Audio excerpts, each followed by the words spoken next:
नाजरीन, आज आपको ले चलते हैं एक ऐसी रूहानी सफर पर जो आपको ये सोचने पर मजबूर कर देगी कि आखिरकार मौजूदा वक्त में वह बाखबर व अंतिम पैगंबर रसूल कौन है जिसके ऊपर कुरान ए पाक ने ईमान लाने को कहा है।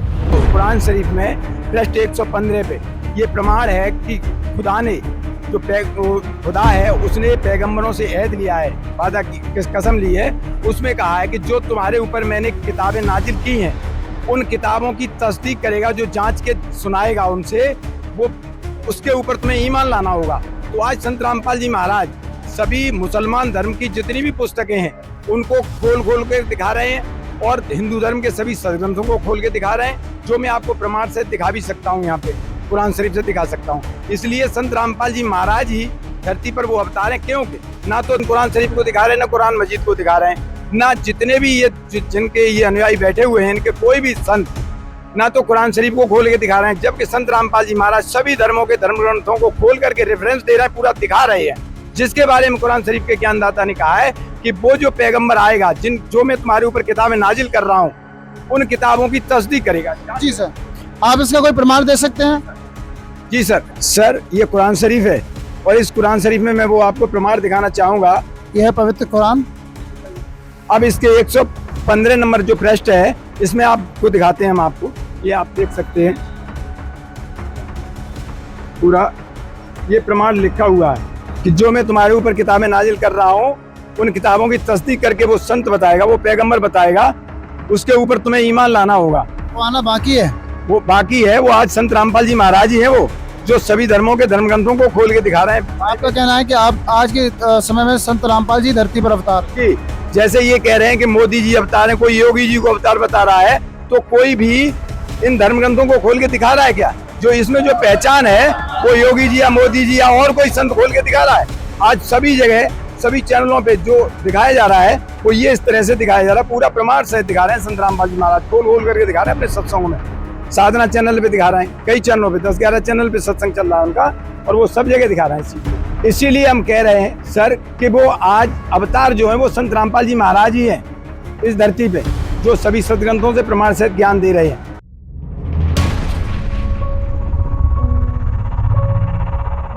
हेलो नाजरीन, अल कबीर इस्लामिक यूट्यूब चैनल पर आपका दिल से खुश आमदीद। नाजरीन, बेशक आज के इस जहान में बुराइयां इस कदर फैली हैं कि गोया इंसानियत का चिराग ही बुझ गया हो।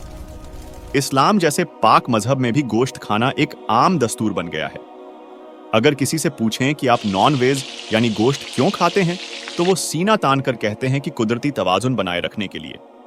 उनका ख्याल है कि गोश्त और अंडा खाना जिस्म की सेहत और माहौल के लिए लाजमी है। मगर याद रखिए, आप चाहे बेजुबान जानवरों के कत्ल का कोई भी बेबुनियाद जवाब पेश करें, इसका अंजाम निहायत खतरनाक है। इंसान को लाजिम है कि वो दीगर मखलूकात पर रहम की नजर रखे। हमारी ग़िज़ा ऐसी होनी चाहिए जो जानवरों की आहों और तकलीफों से पाक हो। आजकल देखिए, गोश्त खाने से इंसान कैंसर, दिल का दौरा, जिगर और गुर्दे की बीमारियों का शिकार हो जाता है। ये सब कुछ इस हकीकत के बावजूद है कि पाक कुरान शरीफ में इन अफ़ाल को जहन्नुम के दरवाजे खोलना करार दिया गया है। ऐसे लोगों को काफिर कहा जाता है, वो जो इस्लाम की हकीकत को देखकर भी उससे मुंह मोड़ लेते हैं। नाजरीन, हम आपके सामने कुछ सबूत पेश करेंगे, लेकिन उससे पहले यह बताना जरूरी समझते हैं कि बाइबल के बाद पाक किताबों में कुरान शरीफ का जिक्र बड़े एहतिराम से किया जाता है। कुरान का इल्म अता करने वाला खुदा वही है जिसने बाइबल, चारों वेद और श्रीमद् भगवत गीता का ज्ञान बख्शा। इसी वजह से उसने उन पहलुओं को बाइबल और कुरान में दोबारा बयान नहीं किया जिनका इल्म पहले ही वेदों और गीता में दिया जा चुका था। बाइबल के जेनेसिस चैप्टर 1 की आयत 29 और 30 में लिखा है कि एक रेशियो 29 में लिखा है, फिर भगवान ने उनसे कहा, सुनो, जितने बीज वाले छोटे छोटे दरख्त सारी जमीन पर हैं और जितने दरख्तों में बीज वाले फल होते हैं वे सब मैंने तुमको दिए हैं, वे तुम्हारे खाने के लिए हैं। एक रेशियो 30 में लिखा है, और जितने जमीन के जानवर, आसमान के परिंदे और जमीन पर रेंगने वाले जीव यानी मखलूक हैं जिनमें जिंदगी के सांस हैं, उन सब के खाने के लिए मैंने सब हरे भरे छोटे दरख्त दिए हैं। और ऐसा ही हो गया। भगवान ने जमीन पर रेंगने वाले तमाम मखलूकात के लिए हरी भरी जड़ी बूटियां फराहम की हैं। यशायाह 11 रेशियो 6 व 9 में भी इस बात को साबित करता है। भेड़िया भेड़ के बच्चे के साथ रहेगा और चीता बकरी के बच्चे के साथ बैठेगा, और बछड़ा, जवान शेर और पाला पोसा हुआ बैल तीनों एक साथ रहेंगे और एक छोटा लड़का उनकी अगुवाई करेगा। यशायाह 11:7 में लिखा है, गाय और रीछनी चरेंगी और उनके बच्चे एक साथ बैठेंगे और शेर बैल की तरह भूसा खाएगा। इससे यह साबित होता है कि अल्लाह ताला ने हरे भरे पौधे तमाम मखलूकात के लिए दस्तयाब कराए हैं। अदन की वाटिका में भी यही बात थी। उत्पत्ति 2:9 में हम देखते हैं कि हर पौधा देखने में दिलचस्प और खाने के लिए बेहतर था।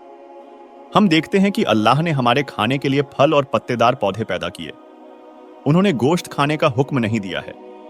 उत्पत्ति 1:26 में लिखा है, और परमेश्वर ने कहा, हम इंसान को अपने जैसा बनाएं, अपनी बराबरी के मुताबिक, और वे समंदर की मछलियों, आकाश के परिंदों, घरेलू जानवरों और जमीन पर रेंगने वाले सभी जंतुओं यानी मखलूकात पर इख्तियार रखें।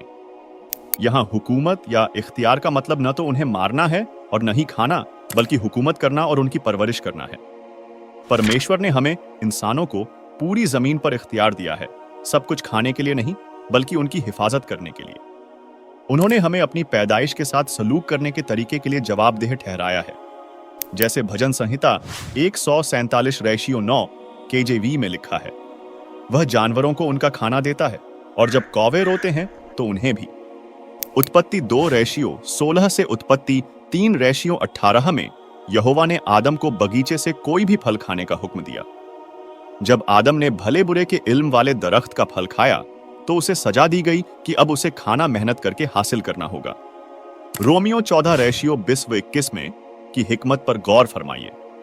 बेहतर यह है कि न गोश्त छुएं, न शराब की तरफ हाथ बढ़ाएं, न कोई ऐसा फेल करें जिससे आपका भाई ठोकर खाए या कमजोर पड़ जाए। इसका मतलब साफ है, खाने की खातिर खुदा के काम को तबाह न करें। हर गिज़ा पाक है, मगर वो खाना हराम है जिससे किसी और को तकलीफ पहुंचे। बेहतर है कि ऐसा कुछ न करें जिससे आपके भाई बहनों को ठेस लगे। गोश्तखोर अक्सर उत्पत्ति 9:3 का हवाला देते हैं, जहां खुदावंद ने नूह से फरमाया, हर चलने वाला जानदार तुम्हारा खाना होगा, जैसे सब्ज पौधे, ये सब मैंने तुम्हें अता किए हैं। लेकिन उन्हें उत्पत्ति 9:4 की तंबीह भी याद रखनी चाहिए, मगर गोश्त को उसके खून के साथ हरगिज न खाना। दरअसल यहोवा ने कभी कुर्बानी का हुक्म नहीं दिया। यशायाह 1:11 में खुदा फरमाता है, तुम्हारी कसीर कुर्बानियां मेरे किस काम की? मैं मेंढों की होमबली और पले हुए जानवरों की चर्बी से बेजार हो चुका हूं। बैलों, मेंढों या बकरियों के खून से मेरा दिल खुश नहीं होता। अल्लाह खूनरेजी नहीं बल्कि रहमत चाहता है। अल्लाहु अकबर का फरमान है, सुनो, तमाम बीजदार पौधे, चाहे छोटे हों या बड़े, जो जमीन पर उगते हैं, जैसे बाजरा, ज्वार, गेहूं, चावल, ये सब तुम्हारे खाने के लिए हैं। ये हुक्म उस खालिक का है जिसने 6 दिन में कायनात को तख्लीक किया और 7वें दिन अर्श पर जलवागर हुआ। पाक कुरान में भी दलील मिलती है कि अल्लाह ने आदम और हव्वा को जन्नत में फल और शीरीं चीजें खाने का हुक्म दिया, न कि गोश्त का। अगर अल्लाह को जानवर का लहू और गोश्त पसंद होता तो वो पहले ही दिन आदम को एक जानवर देकर फरमाते, इसे ज़बह करो, ये मुझे बेहद पसंद है। मगर अल्लाह ने फल खाने का हुक्म दिया। नाज़रीन, कहा जाता है कि चींटी से लेकर हाथी तक हर मखलूक उस अल्लाह की औलाद है। पाक कुरान की इब्तिदा में लिखा है, शुरू करता हूं अल्लाह के नाम से जो निहायत रहीम और करीम है। अब आप ही सोचिए, क्या वो रहमान अल्लाह आपको अपनी दूसरी औलाद का कत्ल करके खाने का हुक्म देगा? नाज़रीन, गोश्तखोरी के मसले पर मजीद रोशनी डालने के लिए आइए बकरा ईद के पस मंजर पर नजर डालें। रिवायत के मुताबिक हजरत इब्राहिम ने एक ख्वाब देखा जिसमें अल्लाह ने उन्हें अपनी अजीज तरीन चीज कुर्बान करने का हुक्म दिया। इब्राहिम ने इस ख्वाब की ताबीर में पहले 100 ऊंटों की कुर्बानी दी। दूसरी मर्तबा ख्वाब आने पर 200 ऊंट कुर्बान किए।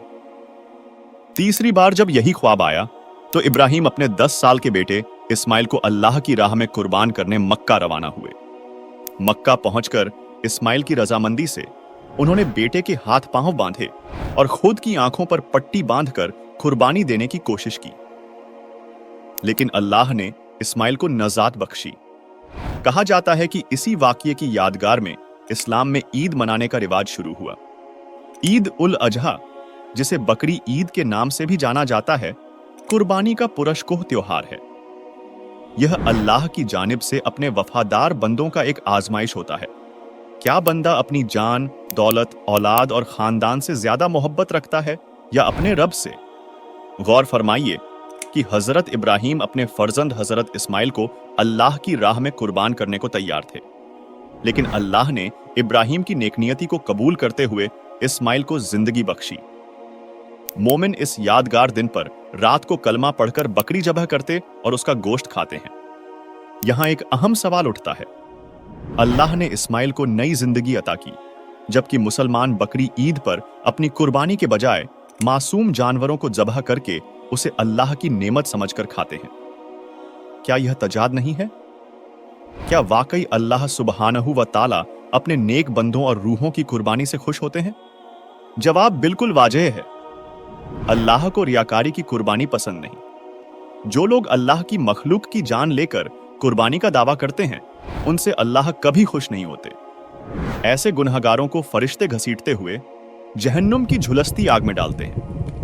बेजुबान जानवरों का गला काटने का दर्द कुछ नहीं है उस अजाब के सामने जो जहन्नुम में गुनहगारों को दिया जाता है। अल्लाह कबीर ने इरशाद फरमाया है, कबीर जीव हने हिंसा करें, प्रगट पाप सिर हुए। निगम पोनी ऐसे पाप ते भिस्त गया नहीं कोई। जो शख्स जानवरों की जान लेता है वह सख्त गुनहगार है और जन्नत से महरूम रहेगा।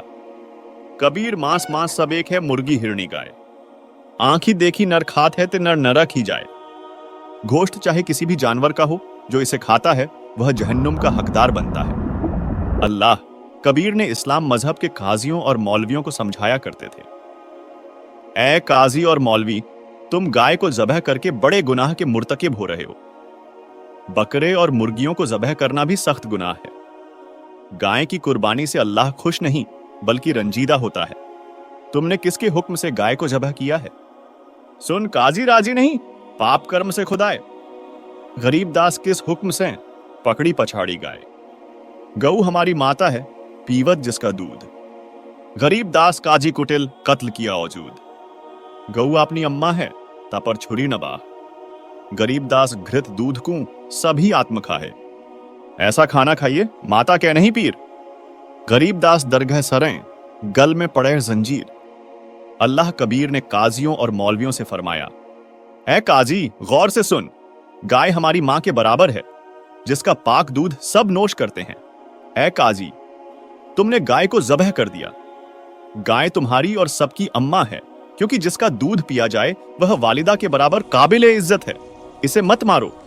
इसका घी और दूध का लुत्फ सब मजहब के लोग उठाते हैं। ऐसा खाना खाइए जिससे मां गाय को तकलीफ न पहुंचे।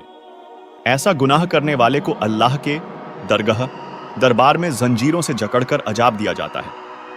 अल्लाह कबीर ने फरमाया, ऐ काजी और मुल्ला, गौर करो, तुम मुर्ग को ज़बह करते हो, यह बहुत बड़ा गुनाह है। आने वाले किसी जन्म में मुर्ग काजी बनेगा, काजी मुर्ग बनेगा, तब वह मुर्ग की रूह तुझे सजा देगी। जन्नत नसीब नहीं होगी, जहन्नुम में जाओगे। काजी कलमा पढ़ता है यानी जानवरों का कत्ल करता है, फिर किताब ए पाक कुरान की तिलावत करता है। आदरणीय गरीब दास जी महाराज जी बयान कर रहे हैं कि अल्लाह कबीर ने फरमाया कि इस जुल्म से दोनों जहां तबाह होंगे, यानी दुनिया में भी आमाल की सजा मिलेगी और आखिरत में जहन्नुम में डाले जाओगे। यहां अल्लाह कबीर ने फिर इरशाद फरमाया, रोजा बांग नमाज दई रे, बिस्मिल की नहीं बात कही रे। मतलब बिस्मिल यानी जानवरों की कुर्बानी वाले कलमा ए पाक में कहीं भी जानवरों की कुर्बानी देने का जिक्र नहीं है। हमें इंसानी लिबास बड़ी मुश्किल से हासिल हुआ है, इसे नेकी करके और बाखबर की बताई गई हकीकी इबादत करके गुजारना चाहिए और उस मुकद्दस मकाम पर जाने के लिए कोशिश में रहना चाहिए जो जन्नत से भी खूबसूरत और लाजवाल है। जहां जाने के लिए असल कुर्बानी देनी होती है। वह अल्लाह ने हजरत इब्राहिम से जो कुर्बानी मांगी थी वह उनकी खुद को कुर्बान करने की थी, न कि जानवरों को। इसका मतलब यह हुआ कि हमें खुदा को राजी करना है, उसे हासिल करना है तो हमें खुदा की राह में खुद को फना कर देना है। यानी हमें अपने सुकून और आराम को भुलाकर खुदा की इबादत और इंसानियत की खिदमत में पूरी तरह मशगूल हो जाना चाहिए। आदरणीय गरीब दास जी देहात छुड़ानी जिला झज्जर वाले ने अपनी मुकद्दस वाणी में भी वाजह किया है कि हजरत मोहम्मद सल्लल्लाहु अलैहि वसल्लम और उनके 1,80,000 पैरोकारों ने अपनी जिंदगी में कभी गोश्त नहीं खाया, न ही किसी गाय को बिस्मिल किया। गरीब नबी मोहम्मद नमस्कार है, राम रसूल कहाया। 1,80,000 कूं सौगंध जिन नहीं कर्द चलाया। अर्श कुर्स पर अल्लाह तख्त है, खालिक बिन नहीं खाली। वे पैगंबर पाक पुरुष थे, साहिब के अब्दाली। गरीबदास जी ने बयान किया है कि नबी मोहम्मद तो अल्लाह के नेक रसूल थे, उनके 1,80,000 पैरोकार हुए हैं। मैं गरीबदास कसम खाता हूं कि उनके 1,80,000 पैरोकारों ने और हजरत मोहम्मद सल्लल्लाहु अलैहि वसल्लम ने कभी किसी जानवर पर करद यानी चाकू नहीं चलाया, यानी कभी भी जानवर कुशी नहीं की और गोश्त नहीं खाया। अल्लाह सुब्हानहू व तआला अर्श के आखिरी मरहले पर हाजिर ओ नाजिर है, मगर उसकी निगाहों से कोई भी मखलूक पोशीदा नहीं। वह तमाम मखलूकात पर नजर रखे हुए है। पैगंबर हजरत मोहम्मद सल्लल्लाहु अलैहि वसल्लम और दीगर अंबिया अल्लाह की पाक रूहें थीं। वे अल्लाह की रहमत के मुस्तहिक थे। कलाम पाक की सूरत फुरकान 25 आयत 52 से 59 में जिस अल्लाह ताला का जिक्र है, उस कबीर अल्लाह के नुमाइंदे बाखबर संत रामपाल जी महाराज ने अपने रूहानी मजमून यानी सत्संग प्रवचनों में इरशाद फरमाया है कि कुर्बानी देनी ही है तो अपने हवस, गजब, मोह, लालच और गुरूर वगैरह को पेश कीजिए। बेजुबान जानवरों की कुर्बानी देने की तदबीर पाक कुरान में कहीं नहीं मिलती। दर्द सबको यकसां होता है। जिस लम्हा बकरी को मुल्ला या काजी हलाल करता है, वह बेजुबान जानवर आंखों में अश्क भरकर मियां मियां करके समझाना चाहता है, ऐ मुल्ला या काजी, मुझे मारकर तू गुनहगार मत बन। जब अल्लाह पाक की बारगाह में हिसाब होगा, उस वक्त तुझे बहुत रंजो तकलीफ उठानी पड़ेगी। नाजरीन, अल्लाह पाक के इस तशरीह को समझने के लिए आइए आपको सदना कसाई की दास्तान से रूबरू करवाते हैं। सदना एक बड़े कसाई का खादिम था। रोजाना 2 से 10 तक बकरे बकरी, गाय भैंसे को हलाल करता था। उसी से जिंदगी बसर हो रही थी। एक रोज खुद अल्लाह कबीर एक मुसलमान फकीर जिंदा बाबा के हयात में सदना कसाई से रूबरू हुए। उसको हकीकी इबादत का इल्म बख्शा, जानवर कुशी से होने वाले गुनाह से आगाह कराया। तमाम इल्म पाकर सदना कसाई ने दीक्षा यानी तकमील हासिल करने की ख्वाहिश जाहिर की।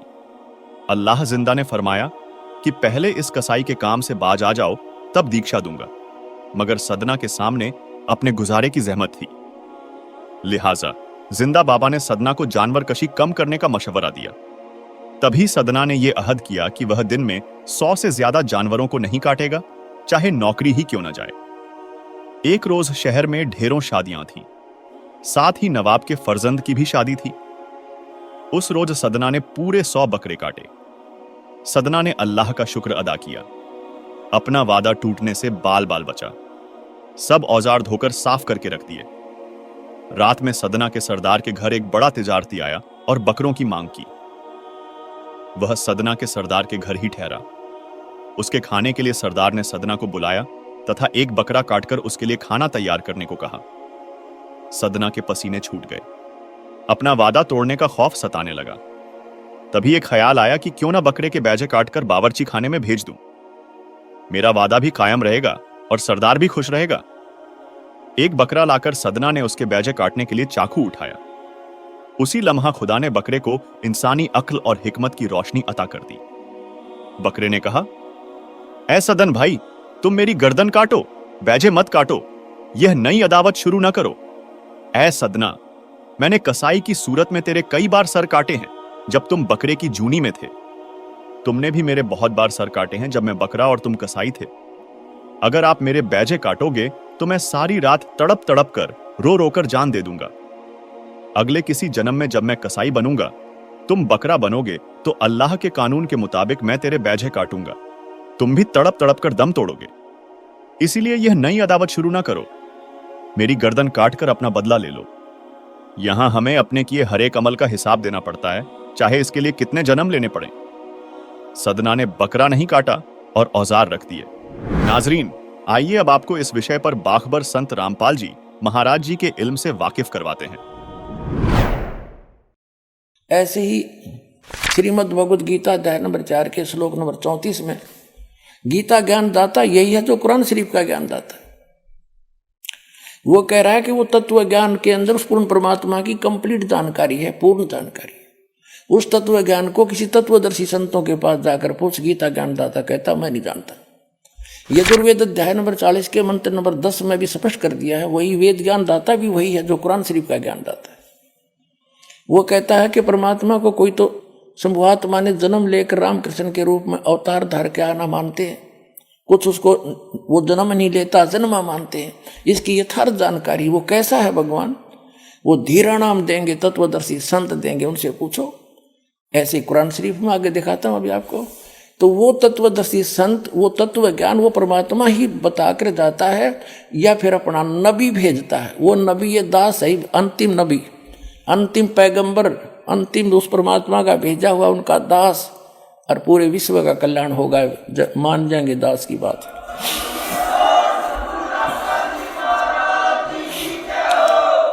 कुरान शरीफ का ज्ञानदाता अपने पैगंबर हजरत मोहम्मद को कह रहा है और किसी अन्य अल्लाह अकबर अपने से अन्य खुदा की, अन्य अल्लाह की जानकारी दे रहा है। देखिए अब हम यहां तक पढ़ चुके हैं कुरान शरीफ सूरत फुरकानी 25 और हम आयत नंबर यहां पर आगे हैं। अब हम आयत नंबर 58 पढ़ रहे हैं, 57 पढ़ ली। और ए पैगंबर उस जिंदा जो तुझे जिंदा रूप में मिला था, इन्हें चैतन्य अर्थ कर दिया, उस जिंदा पर भरोसा रखो जो कभी मरने वाला नहीं, यानी अविनाशी है, और तारीफ के साथ उसकी पाकी बयान करते रहो। यानी कुरान शरीफ के ज्ञानदाता से अन्य है जो परमात्मा, उसकी पाकी बयान करने के लिए कुरान शरीफ का ज्ञानदाता कह रहा है हजरत मोहम्मद को। और अपने बंदों के गुनाहों से वह काफ़ी खबरदार है। ये तो वो खबरदार यानी खूब जानता है तुम्हारे सब को जो जैसा करता है। और ये वही है जिसने 58 पढ़ दी, 59 आयत है, जिसने आसमानों और जमीन और जो कुछ उनके बीच में है सबको 6 दिन में पैदा किया, फिर तख्त पर जा बिराजा, तख्त पर जा बैठा। वह अल्लाह बड़ा, वो अल्लाह अकबर है, वो अल्लाह कबीर है, वो अल्लाह बड़ा है, रहमान है, दयालु है। तो उसकी खबर किसी बाखबर यानी इल्म वाले से, तत्वदर्शी संत से पूछ देखो। कुरान शरीफ का ज्ञानदाता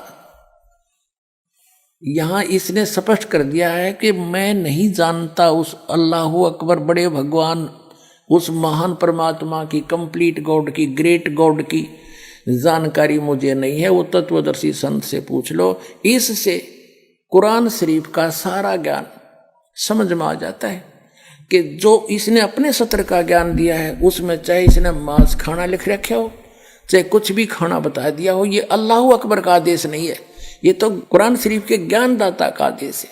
इसका पालन करने से परमात्मा का, अल्लाह अकबर का विधान टूटता है, क्योंकि उस अल्लाह अकबर ने तौरेत नामक पुस्तक के उत्पत्ति ग्रंथ में स्पष्ट कर दिया, 6 दिन में जिसने सृष्टि रची उसमें आदेश दे दिया है कि कोई भी प्राणी, ना मनुष्य ना अन्य प्राणी, जैसे पृथ्वी पर रेंगने वाले चौपाए पशु, जलचर, हवा में उड़ने वाले, ये कोई मांस नहीं खाएगा। थोड़ी सी झलक दिखाता हूँ। पुण्यात्माओं, ये तत्व ज्ञानहीन प्राणी आपको विचलित कर देंगे कि बाइबल में तो मिलावट है, और ये भी कहते हैं फिर वो कि हम तो इन 4 पुस्तकों पर ईमान रखते हैं, 4 होली बुक पर, तौरात, जबूर, इंजिल और कुरान। तो पहले आपको वो आसमानी किताब तौरात से दिखाएंगे सृष्टि उत्पत्ति। ये देखिएगा, ये आसमानी किताबें ये इकट्ठी जल्द की गई हैं, तौरेत, जबूर, इंजिल। अब देखिएगा,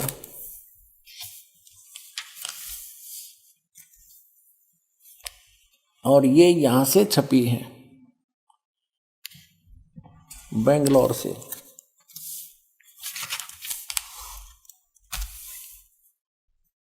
ये आसमानी किताब तौरत, जबूर, इंजिल, उर्दू स्क्रिप्ट्स, ये यहां से, ये देखो, copyright notice published by BSI 206 Mahatma Gandhi road, Bangalore से, brilliant printers private limited Bangalore 94 की।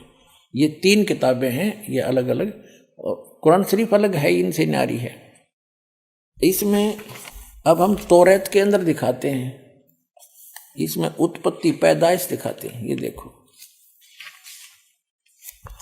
ये है पैदाइश 1:1:24 प्रश्न नंबर 2 पे। यहाँ है खिलकत का जिक्र। खिलकत, खुदा ने इत्बिदा और जमीन और आसमान को पैदा किया। जमीन वीरान और सुनसान थी, गौरवों के ऊपर अंधेरा था। ऐसे ये पहला दिन हुआ, सांझ हुई, शाम हुई, सुबह हुई। पहला दिन हुआ, शाम हुई, सुबह हुई, दूसरा दिन। दो रचना करते हैं हम, अपने स्थान अपने उस पर आएंगे। ये फिर चौथा दिन हुआ, ये दूसरा दिन हुआ, ये तीसरा दिन हुआ, और फिर ये चौथा दिन हुआ, और फिर ये 5वां दिन हुआ। अब हम 6ठे दिन पर आते हैं। ये तीसरा पृष्ठ है, ये तौरात का। अब 26 में कहा कि फिर खुदा ने कहा हम इंसान को, यानी 5 दिन में जो सृष्टि रची वो कर दी। 6ठे दिन फिर खुदा ने कहा कि हम इंसान को अपनी सूरत पर अपनी सभी की मानिद बनाएं, और वे समुद्र की मछलियों और आसमान के परिंदों और चौपायों और तमाम जमीन पर और सब जानवरों पर जो जमीन पर रेंगते हैं इख्तियार रखे। उनसे समझदार हो। खाना नहीं लिखा है इसमें, आगे देखो। और खुदा ने इंसान को अपनी सूरत पर पैदा किया, अपने जैसा उत्पन्न किया, जैसा खुदा है। मनुष्य भी, खुदा भी मनुष्य जैसा हुआ। खुदा की सूरत पर उसको पैदा किया, नर और नारी करके उसने उनको पैदा किया। और खुदा ने उनको बरकत दी और कहा फूलो और बढ़ो और जमीन में मासूर हो, महकूम करो, और समुद्र की मछलियों और हवा के परिंदों और कुल जानवरों पर जो जमीन पर रेंगते हैं इख्तियार रखो। आगे लिखा कि और खुदा ने कहा कि देखो मैं तमाम रूए जमीन की कुल बीजदार सब्जी और हर दरख्त जिसमें उसका बीजदार फल हो तुमको देता हूँ, ये तुम्हारे खाने को हैं। और जमीन के कुल जानवरों के लिए, हवा के कुल परिंदों के लिए, और उन सब के लिए जो जमीन पर रेंगने वाले हैं, जिनमें जिंदगी का दम है, कुल हरी बूटियां खाने को देता हूं। और ऐसा ही हो गया। अपना आत्मा स्पष्ट कर दिया कि न तो किसी पशु को, ना पक्षी को, ना जलचर को, ना मनुष्य को उस अल्लाह ताला का आदेश नहीं है मांस खाने का। उन्होंने स्पष्ट कर दिया कि ये हरी सब्जी घास फूस दे रखा है तुम्हारे को। और फिर आगे देखो, और ऐसा ही होगा। और खुदा ने सब पर जो उसने बनाया था नजर की और देखा तो बहुत अच्छा है। और शाम हुई, सुबह हुई, और फिर 6ठा दिन हो गया।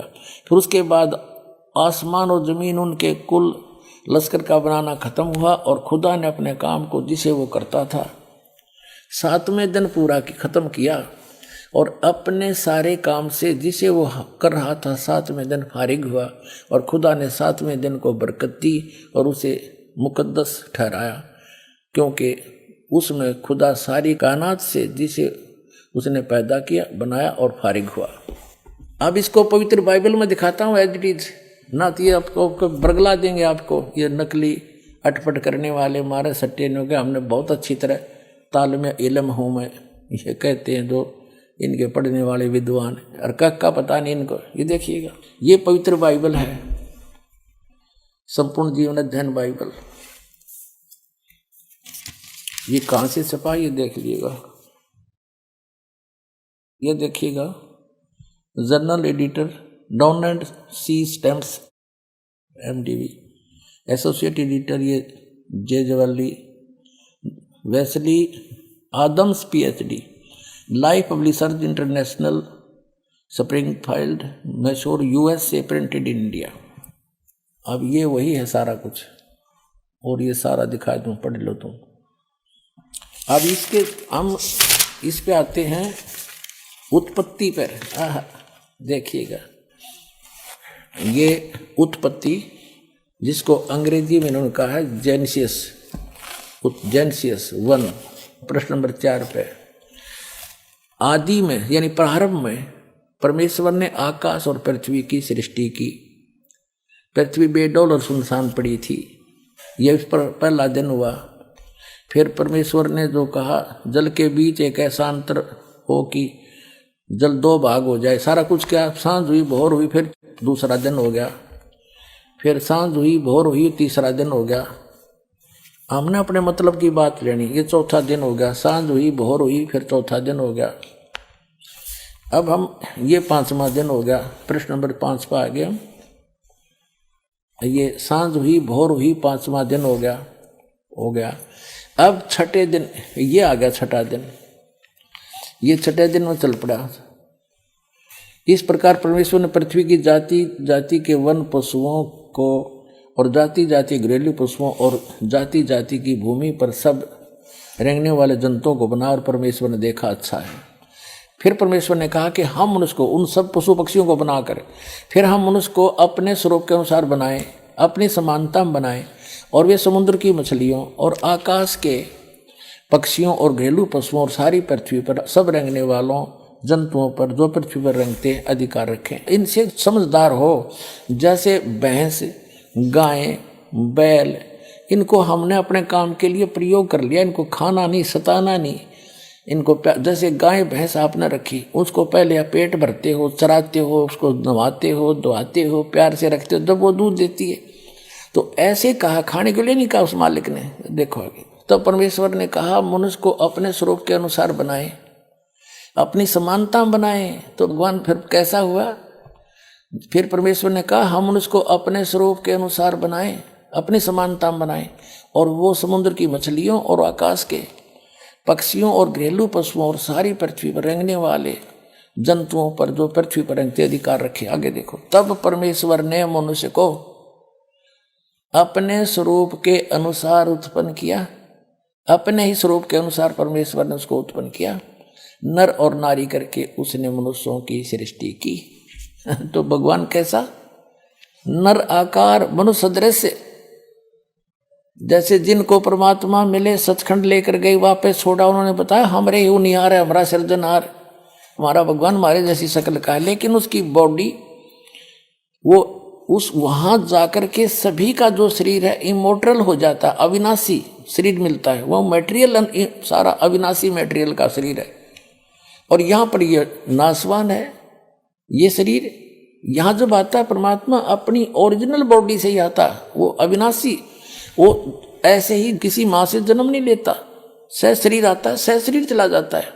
आपको प्रमाण दिखाएंगे। अल्लाह अकबर सह शरीर आया था, बालक रूप धारण किया, लीला करते बड़े हुए, फिर सह शरीर चले गए लाखों लोगों के सामने। अब ये स्पष्ट हो गया कि परमात्मा ने मनुष्य को अपने जैसा, अपनी सूरत में, अपने शकल के अनुसार अपने जैसा रचा। तो भगवान भी, अल्लाह भी मनुष्य जैसा है। और आगे फिर वो क्या कहता है देखो, और परमेश्वर ने कहा नर और नारी करके उनकी सृष्टि की, और परमेश्वर ने उनको आशीष दी, उनसे कहा फूलो फलो और पृथ्वी पर भर जाओ और उसको अपने वश में कर लो, और समुद्र की मछलियों तथा आकाश के पक्षियों और पृथ्वी पर रेंगने वाले जंतुओं पर अधिकार रखो। यानी उनसे, जैसे इंसान ने शेर तक को भी काबू कर लिया, हाथियों को भी बांध लिया, तो ऐसे कंट्रोल करने के लिए कहा उन्होंने। आगे देखो, फिर परमेश्वर ने उनसे कहा, यानी मनुष्यों को भी, फिर परमेश्वर ने उनसे कहा कि सुनो, जितने बीज वाले छोटे छोटे पेड़, ये मनुष्यों के लिए आदेश है, सारी पृथ्वी के ऊपर हैं, और जितने वृक्षों में बीज वाले फल हैं वे सब मैंने तुमको दिए तुम्हारे भोजन के लिए। मनुष्य के लिए उस अल्लाह ताला का आदेश, अल्लाह अकबर, जिसने 6 दिन में सृष्टि रची, 7वें दिन तख्त पर जा बैठा, वो है अल्लाह अकबर है। वो अल्लाह कबीर है, वो कंप्लीट गॉड है, वो सर्जनहार है, वो क्रिएटर है। उस क्रिएटर का आदेश नहीं है मांस खाने का मनुष्य को, पशु पक्षियों को भी नहीं है। आगे देखो, तुम्हारे भोजन के लिए, ये तो मनुष्यों के लिए। आगे देखो, यहां आगे हम, और जितने पृथ्वी के पशु और आकाश के पक्षी और पृथ्वी पर रेंगने वाले जंतु हैं, जिनमें जीवन का प्राण है, उन सब के खाने के लिए मैंने सब हरे हरे छोटे पेड़ दिए, और वैसा ही हो गया, यानी घास फूस से। और तब परमेश्वर ने जो कुछ बनाया था वो देखा, तो क्या देखा? वह बहुत अच्छा है। तथा सांझ हुई फिर भोर हुआ। इस प्रकार ये 6वां दिन हो गया। अब 7वां दिन यूं आकाश और पृथ्वी और उनकी सारी सेना का बनाना समाप्त हो गया और परमेश्वर ने अपना काम जिसे वह करता था 7वें दिन समाप्त किया और उसने अपने किए हुए सारे काम से 7वें दिन विश्राम किया। और परमेश्वर ने 7वें दिन को आशीष दी और पवित्र ठहराया, क्योंकि उसमें उसने सृष्टि की रचना के अपने सारे काम से विश्राम लिया। ठीक नाजरीन, अब देखते हैं उन मुस्लिम भक्तों का अनुभव जो कि बाखबर संत रामपाल जी महाराज की शरण में आए और उनके द्वारा बताई गई सच्चे कबीर खुदा की इबादत ग्रहण करके अपने दुखों से निजात पाया और मुस्लिम मजहब में चल रही गलत इबादत का खंडन किया। इन्होंने यह साबित किया कि बाखबर संत रामपाल जी महाराज जी धर्म परिवर्तन की नहीं कहते, केवल दीक्षा लेकर उसी मजहब में रहकर अपना कल्याण करवाने का निर्देश देते हैं। बस उनके बताए हुए इबादत को ठीक से समझने की जरूरत है। नाजरीन, नमस्कार। सतलोक आश्रम बैतूल में जहां पर आप देख रहे हैं 3 दिवसीय विशाल समागम मनाया जा रहा है, जहां पर कहना चाहिए संत रामपाल जी महाराज जी के श्रद्धालु लगातार आ रहे हैं और जा रहे हैं। तो इसी समागम के उपलक्ष्य में कुछ श्रद्धालु हमारे पास खड़े हुए हैं, आइए जानते हैं उनके विचार। नमस्कार सर। नमस्ते। नमस्ते सर, क्या नाम है आपका? मेरा नाम असदुल्ला शाह है जी। तो आप कहाँ से आए हैं सर? औरंगाबाद महाराष्ट्र से आऊँ जी। तो आप औरंगाबाद महाराष्ट्र से आए हुए हैं, तो ऐसा क्या लगा जो आप यहाँ संत रामपाल जी महाराज जी के सतलोक आश्रम बैतूल में आ गए? तो 30 जून को मैं अपने हमारे औरंगाबाद सिटी की जो MIDC है जी, वहाँ पे मैं रिक्शा चला था, तो वहाँ रुके वाला था। तो हमारे लखुजी जादव जो है और तुपे सर है, तो मेरे को वहाँ से उनके जो नामदान सेंटर है ना वहाँ पे लेके आए। तो बोले हमारे अकेले जा रहे, बोले मैं तुमको लेके छोड़ता महिला, तुम अच्छे काम को जा रहे ना, तो मैं तुम्हारा छोड़ता, मेरे को उसमें कुछ दिक्कत नहीं। तो मैं वहाँ से इस तुम्हारे MIDC से वहाँ पे उनको नामदान सेंटर पे पैटर्न गेट पे लेके गया। फिर वो बोले अरे मैं बोला तो मेरे को ऐसे काम की ज़रूरत है जो काम मैं चाह रहा था पहले से, तो मेरे को फिर बता दो कि कौन सा काम है। तो बोले ये सच्ची भगवान का है, रामपाल जी महाराज का काम है, ये काम सही में आला, फिर तुम्हें को क्या करना पड़ेगा। तो ऐसा क्या लगा जो आप कहना चाहिए कि हिंदू संत की शरण में आ गए? नहीं, हिंदू का शरण ही नहीं है, पूरे आलम के बादशाह का शरण ही है। हम ये हिंदू मुस्लिम सिख ईसाई में इसमें बटे गए वाले, तो हमको इसमें से निकालने के वास्ते रामपाल जी महाराज ने ये रास्ता बताया वाला हक है और सच रास्ता है। इसके ऊपर हमको 100% चलना है, 100%। और कामयाबी भी है और कामयाबी मिलेंगी भी, क्या दोनों जहां में कामयाबी मिलेंगे, दुनिया में मिलेंगे और आखिरत में मिलेंगी। ये काम हमारे को जो बताया गया है इस पर हमको करना है। हम करेंगे तो दुनिया वाले भी है ना, फिर ऑटोमेटिक है ना, बोलने की ज़्यादा ज़रूरत नहीं रहेंगे। फिर पुस्तक सेवा है, जैसा सत्संग है, ये पूरा मैं जब से अभी कल 7 तारीख को मुझे 2 महीने होते, तो मैं जैसा बता रहे ना वैसा मैं कर रहा। तो मेरे को इसमें ना सुकून, चैन, राहत और मेरे को जो परमात्मा मिलना है, मिलने का था, तो परमात्मा से मेरी मुलाकात भी हो गई। क्या डायरेक्ट हो गई? कैसा है, तो मैंने वो मेरी रिक्शा ख़राब हो गई थी, तो मेरे को वो टेप सुनता था मैं, क्या उसमें खवाले भी सुनता था, बयान भी सुनता था, नात भी सुनता था।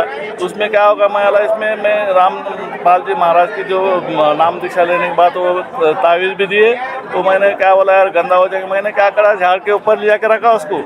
और दूसरे दिन मेरे ख्वाब में आके बोले यार हमको तुमने असदुल्ला साहब बोले तुमने यहाँ छोड़ के गए, बोले आके लेके जाओ। उस दिन शाम में इतनी तूफान बारिश थी, बहुत तूफान बारिश थी, पूरा झाड़ भी गिला होगा, झाड़ के अंदर जो ये था ना डोंगा उसमें पानी जमा हुआ। वहाँ जाके देखा मैंने जैसे सूखा, एकदम सूखा, ज़रा से भी भिगाने कुछ नहीं। उसी टाइम में वहाँ तुअर का खेत था, उसमें जाके मैंने शाम में रखा और दंडवत करा उनको। क्या उसी दिन से मेरे दिल दिमाग में जो गंदगी थी दुनिया की निकल गई उस दिन। क्या तो अब चैन, सुकून, राहत मिल रहा। फिर मैं बैतूल में आया, तो मेरे को फिर भी बंदी छोड़ रामपाल जी महाराज जी थे। तो मेरी यही नियत है कि पूरी दुनिया के लोग जो है ना हमारे करने से नहीं आएंगे। हमारा काम जो बता रहे रामपाल जी महाराज, हमारी पुस्तक सेवा है, ये सत्संग है, उनको भी सुनाना है। हमने भी अमल उस पर 100% करना है, नहीं तो उनको सुना रहे हम नहीं करे तो हम घाटे में रहेंगे, वो फायदे में रहेंगे। तो ये काम है ना पूरे आलम का है, ये ऐसा नहीं कि वो जात का है, ये भेद का है, इसका कुछ भी नहीं ना, इंसानियत का काम है। और इंसान बन के काम सबको दिलाया वाला है, तो ये घर घर जाके करना है। और ये काम जो करेंगे उसको दुनिया का भी लाभ होगा और आखिरत का भी लाभ होगा। तो हमने काम करना है। तो ऐसा क्या लगा जो आप कहना चाहिए कि संत रामपाल जी महाराज जी की शरण में आ गए? आप तो मुसलमान हो, और मुसलमान कहना चाहिए धर्म के कट्टर होते हैं, कहना चाहिए एक अल्लाह की इबादत करते हैं और इस अल्लाह के सिवा किसी को नहीं मानते। तो ऐसा आपको क्या लगा कि आप कहना चाहिए संत रामपाल जी महाराज जी को गुरु बना लिए? तो ये क्यों गुरु बनाए कि उन्होंने अल्लाह बाखबर है, अल्लाह एक है और कबीर अल्लाह है, वो अल्लाह की ही दावत दे रहे और वही सच्ची है और हक पे है, उनकी मानना है और सबको मना के चलना है। कि रामपाल जी महाराज जो आखिरी नबी है, इसके बाद कोई आने वाला नहीं। और कोई भी दुनिया के अंदर जो चीज़ें बताने वाला है सब अलग अलग बताएंगे, दुनिया के लाइन से बताएंगे। ये फेल है। ये जो रामपाल जी महाराज का जो काम है 100% का सही है क्या, उससे मेरा यकीन भी है, मेरे फैमिली का भी यकीन है, पूरे मेरे बस्ती वाले का भी यकीन, मेरे परमात्मा बनेंगे। मैं यहाँ से जाने के बाद 100% काम करने वाला है और करते आया। मैं पहले से भी, जैसे मेरी 10-11 साल की उम्र थी तो मैंने अच्छे लोगों से, जैसे मौलाना है, मुफ्ती है, आलिम है, महाराज लोग आए, ऐसा बोलते ना पाखंडी लोग आए, इनके साथ मैंने कीर्तन भी करा, भजन भी करा। मैं खुद 2-2 घंटे ऐसा स्टेज पे जाके कीर्तन करता था, पूरे मावली की कीर्तन करता था, हर साथ के साथ रहा। पर सुकून दिल जो है ना, मेरे रामपाल जी महाराज के चरणों में आने से मुझे सुकून मिल गया। रामपाल जी महाराज की क्या जय हो, रामपाल जी की महाराज की जय हो। तो आप जो हमने ये भी सुना है कि बाखबर कहना चाहिए, कुरान में बताया गया है कि बाखबर जो संत होगा वो बताएगा। तो क्या बाखबर संत कौन है? खबर जो है तो हमारे रामपाल जी महाराज है, उनको खबर दिलाने वाले मेरे कबीर अल्लाह है। उनको पूरा हक है, पूरा हक जो रामपाल जी महाराज को जो दिया परमेश्वर ने, तो वो सही है और उसके बातों पे चलना ज़रूरी है। जो चलेंगे उसका फ़ायदा होगा। फ़ायदा इसके लिए होगा कि वो सतलोक में जाने का उसको रास्ता बता देंगे क्या, इसके अलावा कोई सतलोक में जाने का रास्ता नहीं बताएंगे, यहीं जल के कट के यहीं मर जाएंगे, क्या फ़ायदा कुछ भी नहीं होगा। तो संत रामपाल जी महाराज जी हिंदू संत है, वो कैसे मुसलमानों के बारे में बता सकते हैं? अरे सब वो हिंदू संत नहीं, सबके है वो। हम बता रहे हैं ये हिंदू है, ये हिंदू नहीं है, ये अल्लाह का नबी पैगंबर है। कौन? रामपाल जी महाराज जो है ना, अल्लाह के बंदे है, लाडले नबी है। इसके बाद जो नबूवत का दरवाज़ा जो नबी के ऊपर बंद होगा, इनको खोल दिए। जैसा बाद में बोलते हैं नबी का दरवाज़ा जो बंद करे वो बंद करे, वो गए। मगर अब ये जिंदा नबी है और इनके बाद में अल्लाह ने वो जो चीज़ें रखे ना मान के चलने की, वो सुनना भी है और चलना भी है। इसके आगे मेरा कुछ भी नहीं। मेरे को सुकून मिल गया कि पूरी दुनिया को भी सुकून भी मिलना, और सतलोक में जाने का रास्ता यही है, इसके अलावा रास्ता कोई भी नहीं। तो यहाँ पर आप बैतूल आश्रम में आए, यहाँ पर व्यवस्थाएं और यहाँ पर लोगों का व्यवहार आपको कैसा लगा? यहाँ का जो व्यवहार जो है ना, एकदम भाईचारा व्यवहार है, मिलजुल के व्यवहार है और मोहब्बत वाला व्यवहार है। इसकी जैसा बता रहे ना कि बाहर बताते हैं अलग सोचते अलग बताते, ऐसा कुछ भी नहीं ना। सबको लेके चलने का रास्ता बताते, सबको नज़दीक लेने का, सबको साथ चलने का रास्ता यही लोग बताते। मगर बाहर कोई मानता नहीं, तो ये एक दिन है ना 100% मानेंगे और यहाँ रामपाल जी महाराज के चरणों में आके होता। तो आप ऐसा तो नहीं आप हिंदू संत से नाम दीक्षा लेकर के और आप हिंदू बन गए हैं? नहीं, हिंदू नहीं बन गए। हाँ। तो हम जो भी बने हैं तो परमात्मा की इंसानियत है हम, क्या हिंदू थोड़ा बनता है। इसमें हिंदू बनने का रास्ता नहीं है, ये आलम में दीन को फैलाने का रास्ता है। ये ऐसा बताया कि जो रामपाल जी महाराज बता रहे ना कि पूरे आलम में घर घर में काने कोपरे में जहाँ भी इंसानियत है, वहाँ तक मेरे लाए वाला जो दीन भगवान ने दिया वाला अल कबीर अल्लाह ने, तो ये फैल जाए क्या, और इसमें सब एक सतह पे आ जाए, इसमें जात भेद का कोई संबंध नहीं। रामपाल जी महाराज का रास्ता है। जैसा कि आपने बताया कि आखिरी नबी है, तो वो आखिरी नबी कौन है? आखिरी नबी मेरे रामपाल जी महाराज है।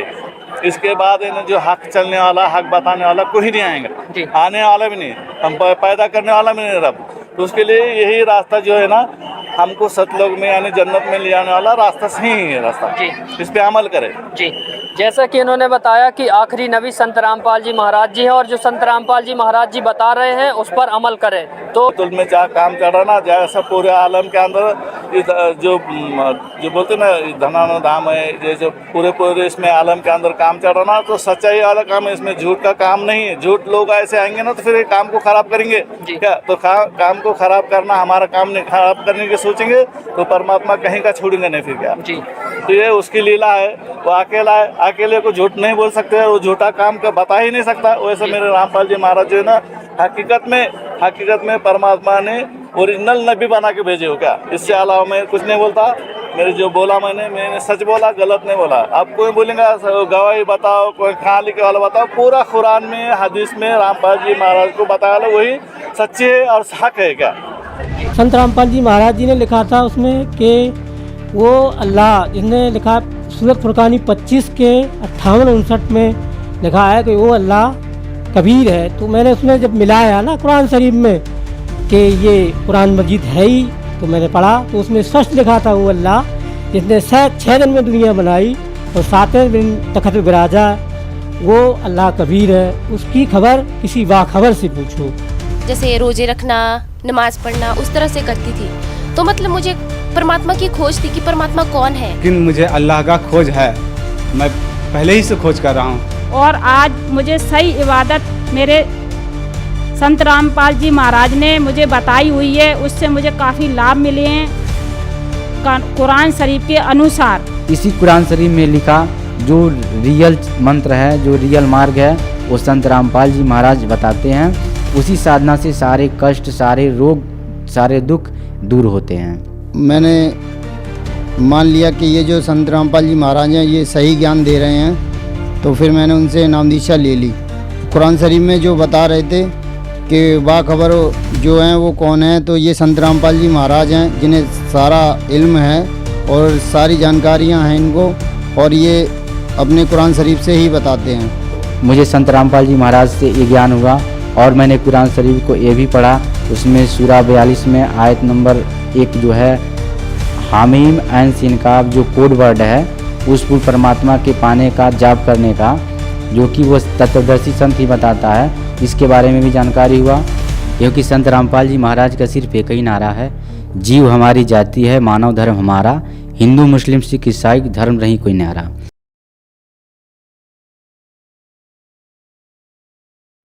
नाजरीन, हमारा मकसद आपको किसी प्रकार से परेशान करने का नहीं है, लेकिन सच्चाई से रूबरू करवाना जरूरी है।